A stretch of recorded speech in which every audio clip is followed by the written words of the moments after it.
Hey y'all, it's Lola the Manager, your new favorite project manager, tech junkie, and entrepreneur. This is episode 5 of Life as a Project Manager.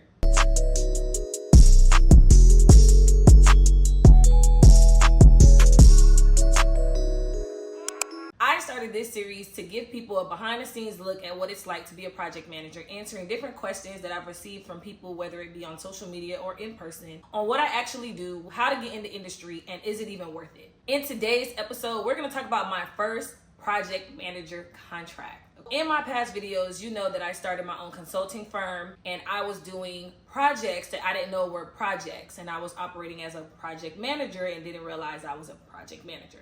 But I'm not going to talk about those projects. I'm going to talk about the first contract job that I got where my title that I interviewed for was a project manager. Y'all know I love me a story time, but I'm going to try my best to get straight to the point with this video. Who am I kidding? In 2020, 2021, I decided that I wanted to completely leave education. I no longer wanted to be in the classroom for several reasons. Number one being, you didn't pay me enough. I had a master's degree and I was getting paid $46,000 a year. They told me that they would not acknowledge my master's degree because even though I had all the experience, the master's degree is not in the subject that I'm teaching. So they decided not to pay me for that master's. And I decided, hasta luego, adios, au revoir, male, gone. Fabulous.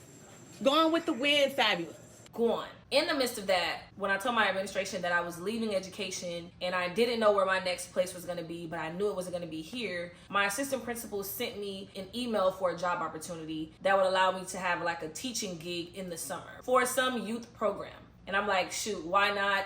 Let me get some extra money. I submitted my application for that. As I'm perusing the website, I see that there's other roles available with this company, one being a project manager. I read that job description, I made sure I understood that job description, and I knew that I was qualified, low-key overqualified for that role. But I just had to take it because all I could think about is how my friend kept telling me, y'all remember my cybersecurity friend? All I kept thinking about is how my cybersecurity friend kept telling me, yo, you need to get into project management. This is my opportunity. So I applied for that role as well. I kid you not, maybe within the next few hours or days, my brain is a little foggy right now, I get an email to interview for the project manager role. And I'm like, oh shit, my life about to change. My life's about to change. I interview with the person who would become my immediate supervisor. Our interview was real chill, real lax. She loved my resume. She said it was eye-catching, especially in a world full of all black Times New Roman 12-point font. She felt like this was something that caught her attention. She also liked the fact that I had like an entrepreneurial spirit. Because she was an entrepreneur herself, she felt like I would have the skills, the bandwidth, the creativity and the innovation to be in a type of program like this because the program was only just a few years old. It wasn't that established. So they needed people that can like roll with the punches. So the interview was going great. Then she told me she's gonna move me along to a group interview. And this interview is going to be with other candidates. We're all going to be on Zoom. And she told me they'll be asking like round robin questions. Then we're going to split up into groups in breakout rooms and complete like a task and then come back and do a presentation. And I'm like, okay, cool. Now it's interview day for the group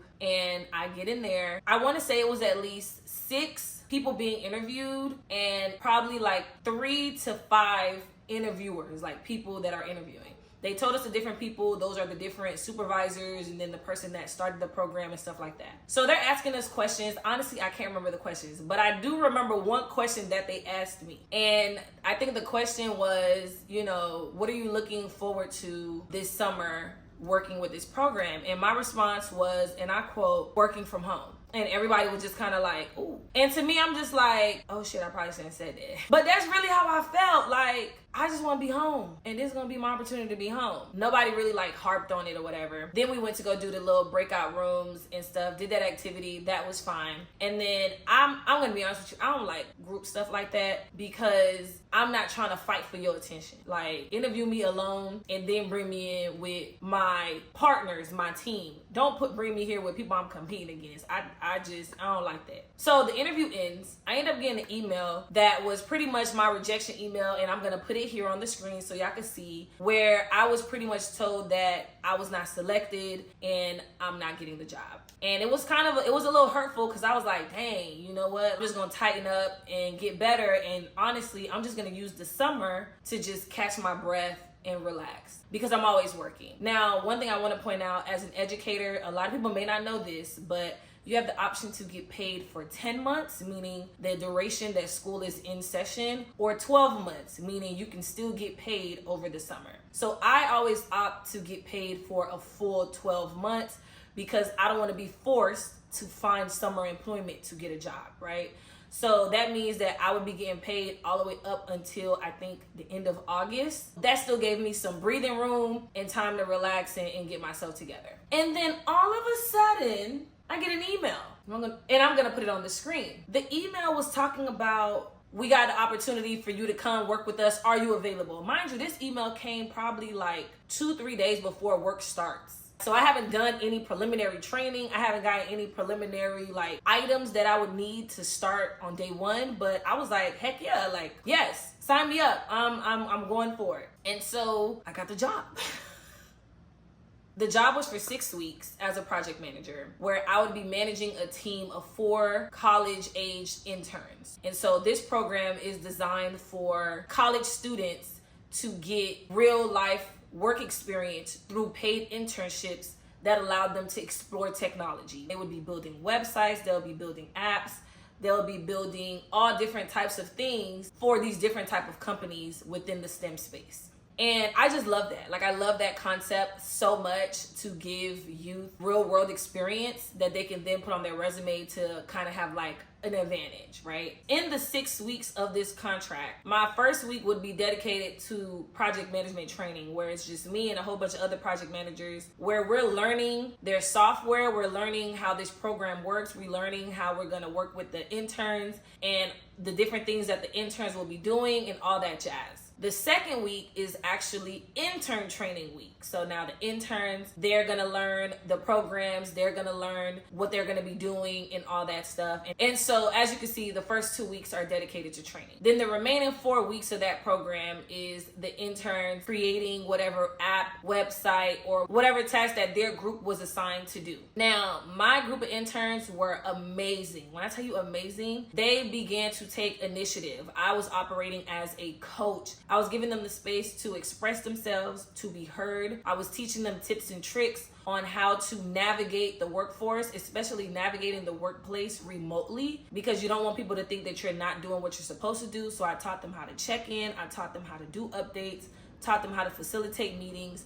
And crazy enough, my supervisor kept telling me, you are literally probably the best project manager we have. She was like, it's a breath of fresh air when I come and do my one-on-ones with you, or when I come see what the interns are doing, because I know that I don't have anything to say. I get to literally sit back and enjoy what's taking place. And I love that. I just love that because I didn't know what I was doing. I was doing what I thought made sense. I was doing what I thought was best, and come to find out, it was. So that was just such an amazing experience. I want to point out that in this experience, I operated more as a Scrum master versus a project manager, because we were doing sprints, specifically the design sprint process. So the design sprint process is a framework in which you take 5 days to solve problems, prototype ideas, and test concepts through designing, prototyping, and user testing. So when building a prototype is like a sample, a mock-up, or whatever. When building one of those, we don't want to invest all this money full out to go make this elaborate product only to put it out there and the user has all these issues with it because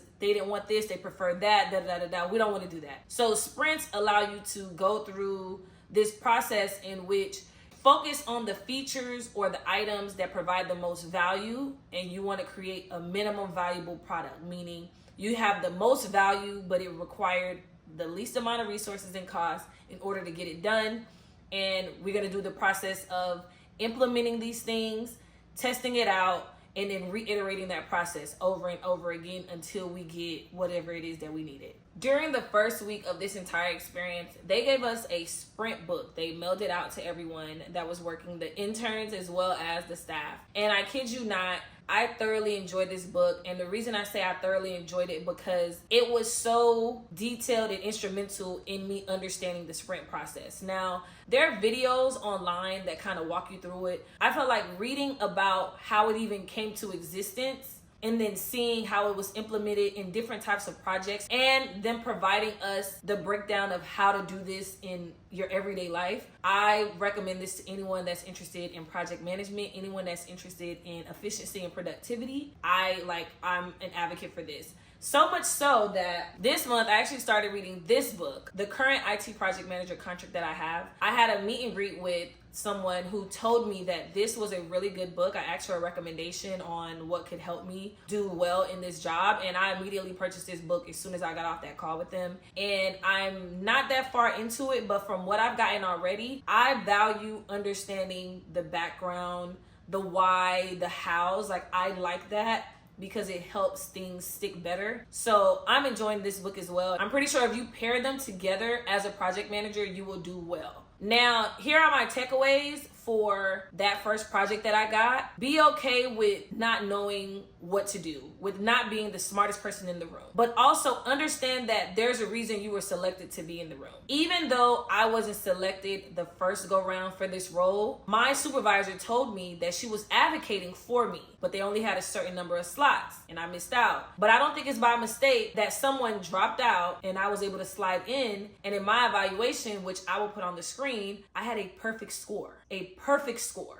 It didn't matter that I didn't know how you guys do it and I wasn't here before in the past. What mattered was the fact that I was motivated to learn. I put in the effort to understand how things go. I ask questions so I can have clarity. And then I also reach out for help and support if I'm lost. I'm not gonna sit here in the dark. If I can't figure it out in 5 minutes, I'm gonna take a step back. If it's still not clicking, I'm getting help, because the more time that I waste trying to troubleshoot this on my own and not making any headway, the less time that I have to give towards something more beneficial. And that's all. That was a quick little recap of my first project management contract. I share this story to show that you should always shoot your shot. You never know what it's gonna land. You only miss the shots you don't take. And I wanna point out that I submitted my resume as a teacher. It was not a project manager resume. It was a teacher resume with highlights of my entrepreneurial experience, which I would put that I was like the founder or CEO of my own company, which I honestly don't think that's a good idea if you're looking for jobs. I feel as if employers are intimidated when they see things like that. So